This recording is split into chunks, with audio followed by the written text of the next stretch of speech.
Alright, so pag-aralan uli natin, magbibigay ulit tayo ng example about inverse Laplace transform. Okay? So, sabi ko kanina, dapat alam ninyo itong Laplace transform pairs f of t at saka f of s. So, f of t is in time domain, f of s in frequency domain. Okay? So, bigyan na tayo ng example. Ito yung ating example.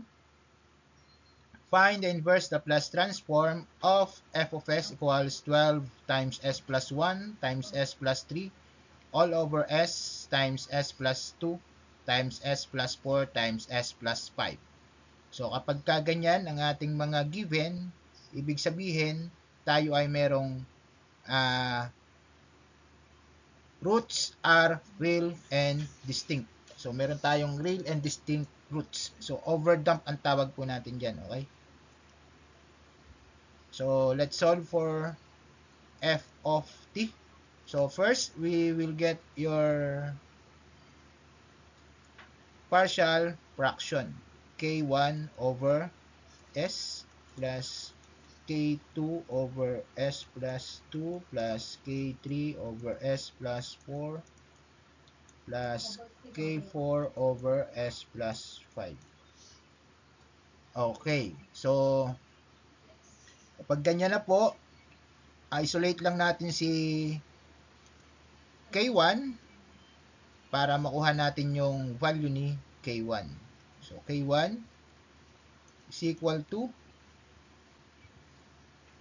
12 times S plus 1 times S plus 3 all over S plus 2 times S plus 4 times S plus 5.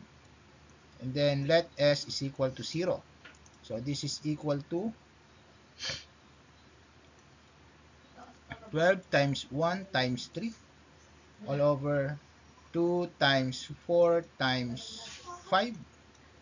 So this is equal to, so cancel natin si 12 at 4. So magiging 3 na lang to, magiging 9 over 10. So K1 is equal to 9 over 10. Okay? K2 tayo, K2. K2 is equal to 12 times S plus 1 times S plus 3 all over S times S plus 4 times S plus 5. And then we let S equal to negative 2. This is equal to 12 times negative 2 plus 1 times negative 2 plus 3 all over negative 2 times negative 2 plus 4 times negative 2 plus 5 plus 5. So this is equal to 12 times negative 1 times 1. So we have a negative sign. Negative 2 plus 4 is 2. Negative 2 plus times 2 times 3. So cancel natin tong mga to. So mangyayari, they are equal to 1. Okay, so K2 is equal to 1. Okay, so K3 tayo. K3 is equal to 12 times S plus 1 times S plus 3 over S times S plus 2 times S plus 5. Then let S equal to negative 4 equal to 12 times negative 4 plus 1 times negative 4 plus 3 all over negative 4 times negative 4 plus 2 times negative 4 plus 5 equal to 12 times negative 3 times negative 1 negative 4 times negative 2 times 1. So this is equal to 12 and 4 are cancelled. So 3 3 times 3, 9. Positive 9 over 2. Okay? So, K4. K4 tayo. So, rewrite ko muna si K3 equals 9 over 2. So, K4 tayo. 12 times S plus 1 times S plus 3 all over S times S plus 2 times S plus 4. Then let S equal to negative 5. 12 times negative 5 plus 1 times negative 5 plus 3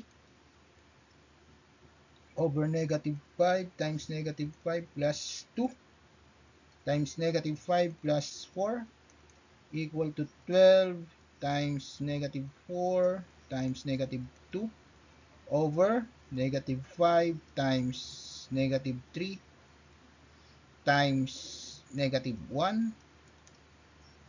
So, our answer will be negative.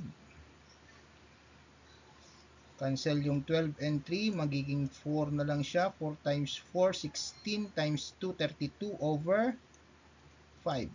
So, our answer for K4 is equal to negative 32 over 5. Rewrite na po natin yung ating answer in time domain. Pahiin muna natin itong mga to. Yan, pahi.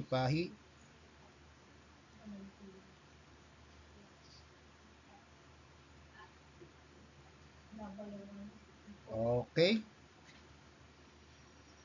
So, black na lang susulat ko. So, f of s, i-rewrite lang natin kasama yung ating mga k1, 9 over 10 over s plus 1 over s plus 2 plus 9 over 2 over s plus 4 plus negative 32 over 5 over s plus 5.